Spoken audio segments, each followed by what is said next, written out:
अल्हम्दुलिल्लाह अल्हम्दुलिल्लाहि व कफ़ा वस्सलातु वस्सलामु अला जमीइल अंबिया खुसूसन अला सय्यिदिना व मौलाना मुहम्मदिनिल मुस्तफ़ा व अला आलिहि व अस्हाबिहिल अत्क़िया अम्मा बाद फ़अऊज़ु बिल्लाहि मिनश शैतानिर रजीम बिस्मिल्लाहिर रहमानिर रहीम सयक़ूलु सुफ़हाउ मिनन नास मा वल्लाहुम अन क़िब्लतिहिम अल्लती कानू अलैहा सदक़ल्लाहुल अज़ीम। रमज़ानुल मुबारक का दूसरा दर्स है और दूसरे पारे के जो मज़ामीन हैं वो इंशाअल्लाह हम आज बयान करेंगे।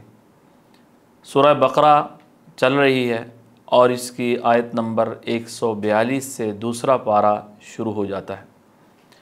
दूसरे पारे के अंदर शुरू से अल्लाह रब्बुल इज़्ज़त ने क़िबले की तब्दीली का मसला बयान फरमाया है।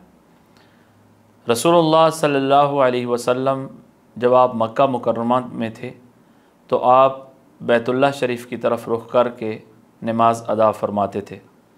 जब आप मदीना मुनव्वरा तशरीफ़ ले गए तो 16 या 17 महीने आपने बैतुल मक़दिस की तरफ मुँह करके नमाज़ पढ़ी और 16-17 महीने बाद अल्लाह रब्बुल इज़्ज़त की तरफ से ये हुक्म आया कि अब आपका क़िबला दोबारा बैतुल्लाह किया जाता है। तो इस पारे के शुरू में अल्लाह रब्बुल इज़्ज़त ने इस मसले को बयान फरमाया है कि अब आप क़िबला दोबारा बैतुल्लाह आपका हो गया और बैतुल्लाह की तरफ आप रुख करेंगे। चुनाचे लोगों ने इस पर बड़ा इतराज़ किया कि पहले ये क़िबला शुरू से क्यों तब्दील नहीं हुआ और जो पहले नमाज़ें पढ़ी गईं उनका क्या हुआ। तो अल्लाह रब्बुल इज़्ज़त ने तफसील से इस मसले को बयान फरमाया और फरमाया कि अहले किताब भी इस चीज़ को जानते हैं कि ये क़िबला तब्दील होगा। चुनाचे उनकी किताबों में ये लिखा हुआ था कि नबी आखिरुज़्ज़मां जब तशरीफ़ लाएंगे तो वो दोनों क़िबलों की तरफ रुख करके नमाज़ पढ़ेंगे। चुनाचे 16-17 महीने रसूलुल्लाह सल्लल्लाहु अलैहि वसल्लम ने बैतुल मक़दिस की तरफ मुँह करके नमाज़ पढ़ी और एक दिन नमाज के अंदर ही जहाँ पर मस्जिद क़िबलतैन है आप ज़ोहर की नमाज अदा फरमा रहे थे तो नमाज के अंदर ये हुक्म आया फ़वल्लि वजहका शत्रल मस्जिदिल हराम। अल्लाह रब्बुल इज़्ज़त ने यहाँ पर फरमाया कि ये जो उम्मत है ये दरमियानी उम्मत है, मुअतदिल उम्मत है और ये लोगों पर गवाह होंगे और रसूलुल्लाह सल्लल्लाहु अलैहि वसल्लम इन पर गवाह होंगे। गवाही का मतलब ये है, बाज़ अहादीस में इसकी तशरीह आती है कि इस उम्मत को जो कुरान ने शुहदा कहा कि ये गवाह होंगे, उस गवाही की तफसील अहादीस में ये आई है कि क़यामत वाले दिन जब अंबियाए किराम अपनी कौमों के बारे में बताएंगे कि हमने इनको दावत दी, इन्होंने हमारी बात नहीं मानी, तो वो लोग इनकार कर देंगे। वो लोग कहेंगे कि इन अंबिया ने हमें दावत नहीं दी और हमारे पास कोई डराने वाला नहीं आया। तो अंबियाए किराम फरमाएंगे कि हमने दावत दी। तो अल्लाह रब्बुल इज़्ज़त की अदालत में अल्लाह रब्बुल इज़्ज़त पूछेंगे अंबियाए किराम से कि आपके इस दावे पर गवाह कौन है। तो अंबियाए किराम इस उम्मत को पेश करेंगे कि उम्मत मुहम्मदिया हमारी गवाह है कि हमने अपनी कौमों को अल्लाह रब्बुल इज़्ज़त की तरफ दावत दी। चुनाचे ये उम्मत उन उम्मतों के ख़िलाफ़ अंबियाए किराम के हक़ में गवाही देगी। वो लोग कहेंगे कि ये तो मौजूद नहीं थे उस वक्त, ये बाद में आए, इन्हें कैसे पता चला। तो रसूलुल्लाह सल्लल्लाहु अलैहि वसल्लम अपनी उम्मत के हक़ में गवाही देंगे कि मेरी उम्मत ठीक बात कह रही है, अल्लाह ने कुरान में भी ये कहा था और मैंने भी इनको बताया था कि हज़रत मूसा अलैहिस्सलाम ने, हज़रत नूह अलैहिस्सलाम ने और दूसरे अंबियाए किराम ने अपनी अपनी कौमों को दावत दी है। तो चुनाचे ये इस उम्मत की फ़जीलत है कि इन्हें अंबियाए किराम के हक़ में गवाह के तौर पर पेश किया जाएगा।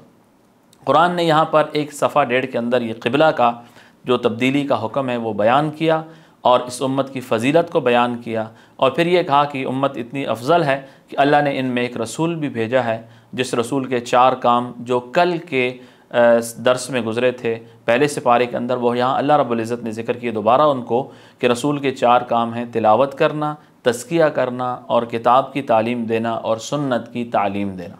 उसके बाद लोगों को कहा कि अब तहवील क़िबला तब्दील हो चुका है, आपने ये बहसें छोड़ देनी है और मेरा ज़िक्र करो और मेरी याद में मशगूल हो जाओ। चुनाचे इसकी जहाँ से दूसरा रुकू इसका ख़त्म हो रहा है वहाँ अल्लाह रब्बुल इज़्ज़त ने फरमाया कि फ़ज़्कुरूनी अज़्कुरकुम वश्कुरूली वला तकफ़ुरून, कि तुम मेरा ज़िक्र करो, मुझे याद करो और मेरा शुक्र अदा करो, नाशुक्री ना करो। तो इस आयत से ये बात साबित होती है कि इंसान जब अल्लाह का ज़िक्र करता है तो अल्लाह रब्बुल इज़्ज़त भी बंदे का ज़िक्र करते हैं। हदीस में आता है कि मेरा बंदा जब मुझे याद करता है तन्हाई में तो मैं भी तन्हाई में उसे याद करता हूँ। जब बंदा किसी मजलिस में मेरा तज़किरा करता है तो मैं फ़रिश्तों की मजलिस में उसका तज़किरा करता हूँ। सूरह बकरा के इस हिस्से में दूसरा जो मज़मून बयान हुआ वो है यहाँ से जिहाद और उससे मुताल्लिक़ा कुछ चीज़ें। चूँकि मक्का मुकरमा की ज़िंदगी के बाद जो मदनी ज़िंदगी शुरू हुई तो मदनी ज़िंदगी में जिहाद हुआ, उसमें बहुत सारे लोग कत्ल हुए, शहीद हुए, बड़ी तकलीफ़ें आईं। तो चुनांचे यहाँ कुरान ने कहा कि जब भी कोई परेशानी आ जाए तो तुमने सब्र करना है और नमाज अदा करनी है। इस्ताईनु बिस्सब्र वस्सलाह, कि सब्र करें किसी भी मुसीबत परेशानी पर और नमाज पढ़ें। कहा इन्नल्लाह मअस्साबिरीन, अल्लाह सब्र करने वालों के साथ है, अल्लाह की मदद उनके साथ है। फिर फरमाया जो लोग अल्लाह के रास्ते में कत्ल हो जाते हैं तो लोग उनके बारे में ये समझते थे, मुनाफिकीन ख़ास तौर पर, कि ये लोग हैं इन्होंने अपनी ज़िंदगी ख़त्म कर दी है। तो अल्लाह ने फरमाया कि तुम इनको मुर्दा ना कहो, ये अल्लाह के यहाँ ज़िंदा है। अल्लाह रब्बुल इज़्ज़त इनको एक ख़ास किस्म की हयात अल्लाह ने अता की है। फिर फरमाया कि इसके अलावा भी तुम्हें मुसीबतें तकलीफ़ें आएंगी और कभी बीमारी आएगी, कभी माल में कमी, कभी जान में कमी, कभी और मसाइल आएंगे, लेकिन तुमने सब्र करना है। और जो सब्र करने वाले लोग हैं इनके लिए बड़ी खुशखबरी है। और इनके लिए फ़रमाया कि इनकी अलामत ये होती है कि जब इन पर कोई मुसीबत आती है ये इन्ना लिल्लाहि व इन्ना इलैहि राजिऊन पढ़ते हैं। चुनांचे कुरान ने ये तालीम दी कि इंसान पर कोई भी मुसीबत, परेशानी, दुख, तकलीफ़ आ जाए तो इन्ना लिल्लाहि व इन्ना इलैहि राजिऊन पढ़ा जाए। इस जुमले का मतलब ये है इन्ना लिल्लाह, हम सब अल्लाह के हैं। तो आज हम पर कोई मुसीबत आई, परेशानी, दुख आया है तो हम चूँकि हैं ही अल्लाह के, तो अल्लाह की मर्ज़ी जिस शख्स पर उसको जिस हाल में रखे, जिस मुसीबत में रखे। व इन्ना इलैहि राजिऊन, अगर आज हमारा कोई अज़ीज़ अल्लाह के पास चला गया है तो ये आखिरी शख्स नहीं है, बल्कि हम सब ने बारी बारी उन्हीं के पास जाना है, अल्लाह के पास जाना है और दुनिया छोड़नी है। तो अल्लाह ने यहाँ पर फरमाया कि जो लोग इन्ना लिल्लाहि व इन्ना इलैहि राजिऊन पढ़ते हैं और सब्र करते हैं, इन पर अल्लाह रब्बुल इज़्ज़त की ख़ास रहमतें हैं और अल्लाह रब्बुल इज़्ज़त ने इनको ख़ास हिदायत अता फ़रमाई। इसके बाद सफ़ा मरवा का मसला कुरान ने बयान फरमाया। सफ़ा मरवा दो छोटी छोटी पहाड़ियाँ हैं जो बैतुल्लाह शरीफ के अंदर मौजूद हैं। ज़माना जाहिलियत से लोग इस पर तवाफ़ इनका करते थे। तो जब मुसलमान हो गए लोग तो बाद सहाबा को इश्काल हुआ कि ये तो ज़माना जाहिलियत में यहाँ पर बुत रखे हुए थे, इसलिए हम इनका चक्कर लगाते थे, तो अब शायद सफ़ा मरवा की जो सही है ये गुनाह हो। तो कुरान ने कहा कि ये गुनाह की बात नहीं है, ये अल्लाह के दीन की शायर हैं, दीन की बड़ी बड़ी अलामात हैं। तो जो शख्स हज करेगा, उम्रा करेगा, तो वो सफ़ा मरवा की सही भी करेगा। इसके बाद अल्लाह ने फरमाया कि जो लोग दीन के किसी मसले को छुपाते हैं उन पर अल्लाह की लानत है और उन पर फ़रिश्तों की, इंसानों की लानत है। इंसान शरीयत के किसी मसले को छुपाए नहीं। उसके बाद अल्लाह रब्बुल इज़्ज़त ने तौहीद का मसला बयान फरमाया और उसमें ये इरशाद फरमाया कि ज़मीन व आसमान, रात दिन, सूरज चाँद, ये सारा निज़ाम ये अल्लाह ने पैदा किया है। तो जिस अल्लाह ने ये सारा सिस्टम पैदा किया है वही अल्लाह इबादत के लायक है। लोगों ने अल्लाह को छोड़कर दूसरे माबूद बनाए हुए हैं और उनसे वो ऐसी मोहब्बत करते हैं जैसे अल्लाह से करनी चाहिए। हालांकि ईमान वालों के दिलों में अल्लाह की शदीद मोहब्बत होती है। वल्लदीन आमनु अशद्दु हुब्बन लिल्लाह, ईमान वालों के दिलों में अल्लाह की शदीद मोहब्बत होती है। तो अल्लाह रब्बुल इज़्ज़त की मोहब्बत को यहाँ पर बयान किया गया। मुशरिकीन मक्का की एक आदत थी कि उन्होंने अपनी तरफ से कुछ चीज़ें हराम कर दी थी। तो अल्लाह ने इसको मना फरमाया कि फरमाया ए लोगों, ज़मीन में अल्लाह की जितनी हलाल की हुई चीज़ें हैं वो हलाल हैं, तुम उनको इस्तेमाल कर सकते हो, खा पी सकते हो और शैतान के पीछे मत चलो। तो इंसान अल्लाह की किसी भी हलाल की हुई चीज़ को अपनी मर्ज़ी से हराम नहीं कर सकता। मुशरिकीन मक्का की ये आदत थी कि जब उनसे कहा जाता कि भाई ये चीज़ें तुमने अपने ऊपर क्यों हराम की हैं, तो वो कहते ये हमारे बाप दादा ये काम करते आते थे। कुरान ने कहा कि अगर बाप दादा बेअकल थे, कम अकल थे, उन्हें हिदायत नहीं थी, तो फिर बाप दादा के पीछे क्यों चलते हो? सिर्फ़ बाप दादा, चूँकि मेरे बाप दादा हैं तो मैं उनकी बात मानूँगा, ये ठीक नहीं है। बाप दादा अगर नेक हैं, मुत्तकी हैं, फिर तो उनकी बात मानी जाए। अगर वो गुमराह हैं या कम अकल हैं तो उनके पीछे नहीं चलना चाहिए। लिहाजा मुशरिकीन मक्का को बताया गया कि कुछ चीज़ें तुमने अपनी मर्ज़ी से जो हराम की हुई थी वो हराम नहीं है, वो अल्लाह ने हलाल की हैं। अल्लाह ने जो चीज़ें हलाल की हैं उनको कोई शख्स हराम नहीं कर सकता। अलबत्ता अल्लाह ने जो चीज़ें हराम की हैं वो हराम है। फिर उसमें कुरान ने चंद चीज़ें बयान कर दी। फरमाया अल्लाह ने मुर्दार हराम किया, मैता। मैता हर उस जानवर को कहा जाता है जो बग़ैर ज़बा के अपनी मौत मर जाए तो वो मुर्दार है। इसी तरह वह दम, अल्लाह ने खून हराम किया कि जानवर को ज़बह करते वक्त जो उसका खून बह जाता है ये खून हराम है। वलहमल खिंज़ीर, खिंज़ीर का गोश्त हराम है। खिंज़ीर इसको नजसुल ऐन कहा गया है कि इसकी किसी भी चीज़ से इंसान नफ़ा नहीं उठा सकता, इसके बाल से, इसकी खाल से, हड्डियों से, गोश्त से, खून से, किसी भी चीज़ से। वमा उहिल्ला लिगैरिल्लाह, जो जानवर अल्लाह के अलावा किसी और के नाम पर छोड़ा जाए ये भी हराम है। मुशरिकीन मक्का बुतों के नाम पर जानवरों को छोड़ देते थे कि ये जानवर बुतों का है, ये फ़लाँ का है, ये फ़लाँ का है। तो अल्लाह ने फरमाया कि अल्लाह के अलावा किसी के नाम पर जानवर को छोड़ना या अल्लाह के अलावा किसी के नाम पर ज़बह करना ये सब हराम है। अल्लाह ने ये चीज़ें हराम की हैं।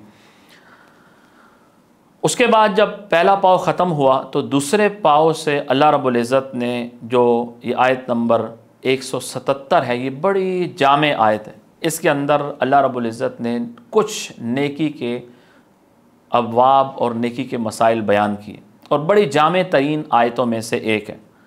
अल्लाह ने फरमाया कि नेकी के काम ये हैं, इंसान अल्लाह पर ईमान लाए, आखिरत के दिन पर ईमान लाए, फ़रिश्तों पर ईमान लाए, किताबों पर ईमान लाए, नबियों पर ईमान लाए, अल्लाह की मोहब्बत में इंसान माल ख़र्च करे, करीबी रिश्तेदारों पर, यतीमों पर, मिस्कीनों पर, मुसाफिरों पर, मांगने वालों पर, ग़ुलामों पर नमाज का एहतमाम करे, ज़कात दे, इंसान वादे को पूरा करे, मुसीबत परेशानी आ जाए उस पर सब्र करे। फरमाया ये लोग सच्चे हैं और ये मुत्तकी लोग हैं। तो कुछ नेकी के अबवाब ज़िक्र किए और कहा कि इंसानों को इन पर अमल करना चाहिए। जो लोग इन पर अमल करते हैं, इन सिफ़ात पर, ये सच्चे लोग हैं और ये मुत्तकी लोग हैं। इसके बाद अल्लाह रब्बुल इज़्ज़त ने एक और मसला बयान किया, वो है क़िसास का मसला। क़िसास का मतलब ये है कि एक इंसान दूसरे इंसान को कत्ल करता है, उस कत्ल का बदला शरीयत में कत्ल है। कुरान ने बड़े वाज़े अल्फाज में कहा कि अन्न नफ्स बिन नफ्स, जान के बदले में जान है। और फरमाया कि ए ईमान वालो, अल्लाह ने तुम पर क़िसास फ़र्ज़ किया है, कुतिबा अलैकुमुल क़िसास। ज़माने जाहिलियत में यह था, अगर कोई बड़े ख़ानदान वाला शख्स छोटे ख़ानदान वाले किसी शख्स को मार देता तो वो कहते थे चूँकि आप जिसने मारा है कातिल ये बड़े ख़ानदान का है, लिहाजा इसके बदले में इस कातिल को आप कत्ल नहीं कर सकते। अब उसके बदले में उनका कोई ग़ुलाम कत्ल कर देते या उसके बदले में किसी औरत को मार देते। और अगर छोटे ख़ानदान वाला किसी बड़े को मारता उसके बदले में 2 बंदे इनके मार देते। तो कुरान ने कहा कि ऐसा नहीं है, जान के बदले में जान है। अगर किसी मर्द ने मारा है तो मर्द ही को मारो, औरत ने मारा है औरत ही को मारो, ग़ुलाम ने मारा है ग़ुलाम को मारो। जिस शख्स ने जो कातिल है उसको कत्ल करो, चाहे वो आला ख़ानदान का है, चाहे अदना ख़ानदान का है, चाहे छोटा है, चाहे बड़ा है, आज़ाद है, ग़ुलाम है। फरमाया इससे फ़र्क नहीं पड़ता। अलबत्ता इतनी बात फरमाई और बड़ा अजीब अंदाज़ कुरान ने ज़िक्र किया और फरमाया कि वलकुम फ़िल क़िसास हयातुन या उलिल अलबाब। फरमाया ए अकल वालो, क़िसास के अंदर ज़िंदगी है कि अगर कत्ल के बदले में कत्ल होगा तो इसमें तुम्हारे लिए ज़िंदगी है। हम ये समझते हैं कि एक इंसान ने दूसरे को मार दिया तो अब एक तो मर गया, दूसरे को क्यों बिला वजह मार रहे हैं। आजकल भी ये बड़ा एतराज़ होता है कि जब एक ने बेवकूफ़ी की, उसने एक ख़ानदान का बंदा कत्ल कर दिया, अब उस बेचारे के ख़ानदान को क्यों हम सज़ा देते हैं। कुरान ने इसको कहा है कि ए अकल वालो, क़िसास में ज़िंदगी है, क़िसास में हयात है। और ये हयात कई एतबार से है। जब आप कातिल को कत्ल कर देंगे तो अब उसका एक फ़ायदा तो ये होगा कि कातिल जब कत्ल हो जाएगा तो लोग इसके बाद कत्ल को छोड़ देंगे। जो जो लोग इसको देखेंगे तो उनको इबरत होगी और वो आइंदा कत्ल से बाज आ जाएंगे। और अगर आप कातिल को छोड़ देंगे तो लोग जरी हो जाएंगे और वो कहेंगे फ़लाँ ने भी मारा है और उसे कुछ नहीं हुआ तो हमें भी कुछ नहीं होगा, हम भी बच जाएंगे। तो मुआशरे के अंदर कत्ल व गारत का एक सिलसिला शुरू हो जाएगा। दूसरा, इस शख्स ने आज एक इंसान को कत्ल किया है, कल ये दूसरे को, तीसरे को, कई और को मार देगा। फिर कातिल के मकतूल के ख़ानदान वाले इसको मार देंगे, इसके ख़ानदान वाले उनको मारेंगे, तो इस तरह एक कत्ल का लामुतनाही सिलसिला शुरू हो जाएगा।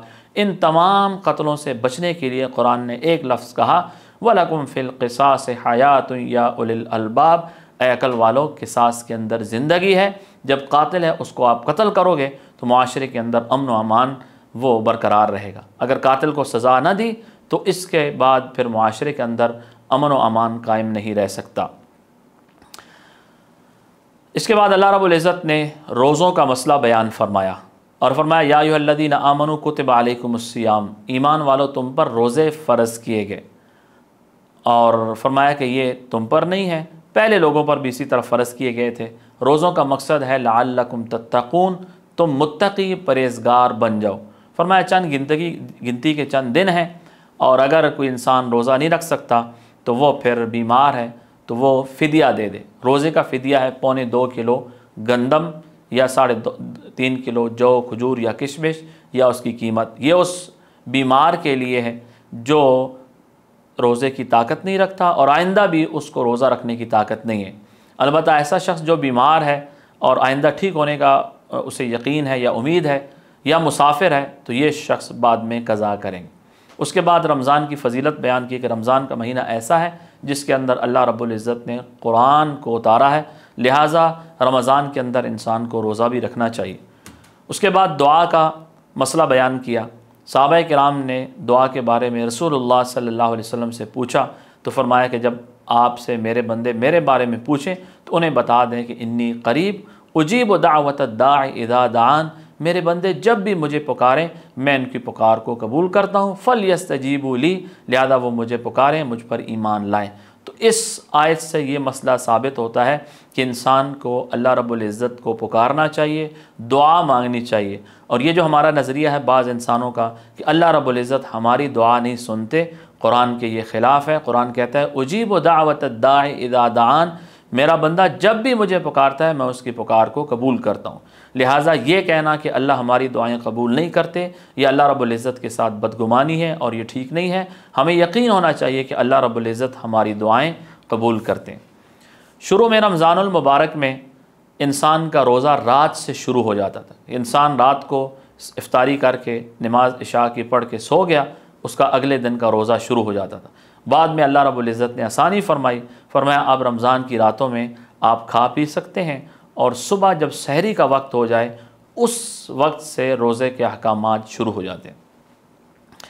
इसके बाद अल्लाह रब्बुल इज़्ज़त ने रिश्वत लेने से मना फरमाया कि एक आदमी हाकिम के पास जाकर रिश्वत देता है और रिश्वत देकर अपने हक़ में कोई फ़ैसला करा लेता है। फरमाया ऐसा ना करो, ये बिल्कुल बातिल तरीका है।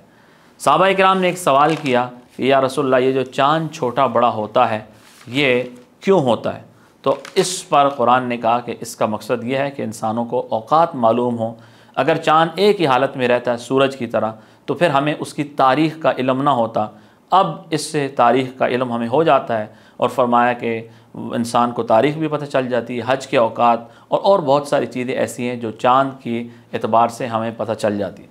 ये जो इस्लामी महीने हैं और ये जो कमरी साल है और इसके महीने मुहर्रम, सफ़र वग़ैरह ये हमें याद रखने चाहिए और हमें इनकी तारीख़ मालूम होनी चाहिए। इसकी वजह यह है कि हमारे हज का निज़ाम, रोज़ों का निज़ाम, ज़कात का निज़ाम, उन तीनों का ताल्लुक़ इस कमरी साल के साथ है, चाँद की तारीख़ों के साथ है। रमज़ान के रोज़े भी रमज़ान में आते हैं और ज़िलहज्जा में हज होता है और ज़कात भी इंसान पर जो वाजिब होती है वो कमरी एतबार से होती है कि मसलन आज रमज़ान की जो तारीख़ है, आज मेरे पास पैसे आ गए, मैं साहिब निसाब हूँ, अगले साल रमज़ान की इस तारीख़ को मेरे पास जो पैसे होंगे उन पर ज़कात आएगी।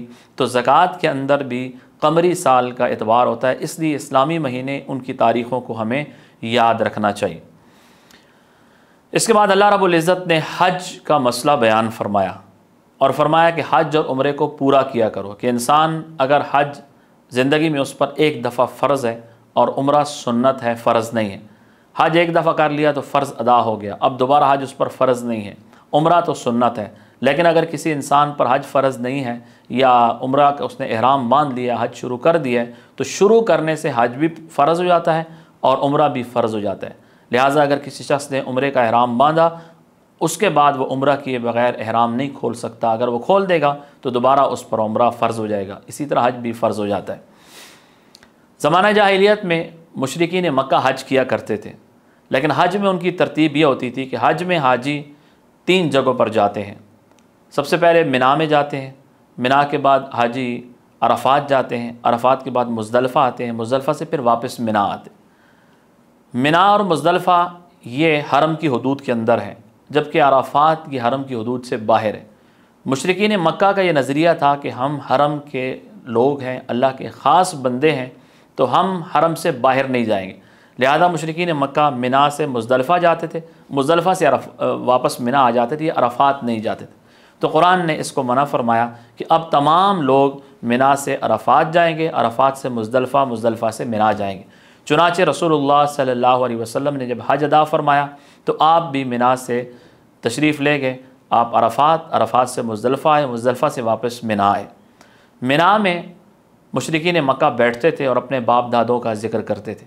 तो कुरान ने कहा कि अब जिस तरह पहले बाप दादों का ज़िक्र करते थे, उसके बाद अब जो है वो आपने अल्लाह का ज़िक्र करना है, बाप दादों का ज़िक्र नहीं करना। हज जब ख़त्म हो जाता है तो कुरान ने कहा कि लोग 2 किस्म के हो जाते हैं। बाज़ लोग ऐसे हैं जो अल्लाह से सिर्फ़ दुनिया मांगते हैं, रब्बना आतिना फ़िद दुनिया, फरमाया वमा लहू फ़िल आखिरत मिन खलाक, इनका आखिरत में कोई हिस्सा नहीं। फरमाया बाज़ लोग वो हैं जो अल्लाह से ये दुआ मांगते हैं, रब्बना आतिना फ़िद दुनिया हसना व फ़िल आखिरत हसना वक़िना अज़ाबन नार। कुरान कहता है कि इनको इनकी कमाई का पूरा पूरा हिस्सा मिलता है। लिहाजा ये कुरान की बड़ी जामे दुआ है, रब्बना आतिना फ़िद दुनिया हसना व फ़िल आखिरत हसना वक़िना अज़ाबन नार। इसे हमेशा इंसान अपनी दुआओं के अंदर इसे शामिल रखे, नमाज के अंदर भी मांगे, आम हालात के अंदर भी इसे मांगना चाहिए। ये कुरान की जामे तरीन दुआओं में से एक दुआ है। इसके बाद अल्लाह रब्बुल इज़्ज़त ने सहाबा किराम के एक और सवाल का जवाब दिया। सहाबा किराम ने पूछा, या रसूलल्लाह हम कौन सा माल खर्च करें? तो कुरान ने कहा ये ना पूछो कौन सा माल खर्च करें, ये पूछो कि कहाँ कहाँ खर्च करें। फरमाया अपने माँ बाप पर ख़र्च करो, करीबी रिश्तेदारों पर ख़र्च करो, मिस्कीनों पर, यतीमों पर, गरीबों पर ख़र्च करो। और फरमाया जो भी नेक काम करोगे, जो भी नेक आमाल करोगे वो आपके लिए बेहतर होगा। इसके बाद अल्लाह रब्बुल इज़्ज़त ने जिहाद और क़िताल को बयान किया। फरमाया क़िताल तुम पर फ़र्ज़ है और तुम्हें ये नापसंद है, लेकिन इसमें अल्लाह की तरफ से बड़ी ही बेहतरी है और बड़ी इसके अंदर हिकमत है। जिहाद और क़िताल, इसके अंदर काफ़रों का जो शर है वो इससे ख़त्म होगा। इसके बाद कुरान ने मुशरिक मर्द और औरत से निकाह से मना किया। फरमाया मुसलमान मर्द मुशरिक औरत से निकाह नहीं कर सकता और मुसलमान औरत मुशरिक मर्द से निकाह नहीं कर सकती, इसको कुरान ने हराम किया। सहाबा किराम ने एक और सवाल किया कि औरत को बाज़ दफ़ा कुछ अय्याम ऐसे होते हैं जिनके अंदर वो नमाज रोज़ा नहीं करती और उसके शरी रुखसत के अय्याम होते हैं, उनके मसाइल क्या हैं? कुरान ने यहाँ पर वो बयान किए कि जब औरत की शरी रुखसत शुरू हो जाए तो उस वक्त इंसान उसके करीब नहीं जा सकता और उस वक्त इंसान, वो औरत है वो नमाज भी नहीं पढ़ सकती और रोज़ा भी नहीं रख सकती। अलबत्ता यह है कि नमाज की क़ज़ा नहीं है, रोज़े की बाद में क़ज़ा है।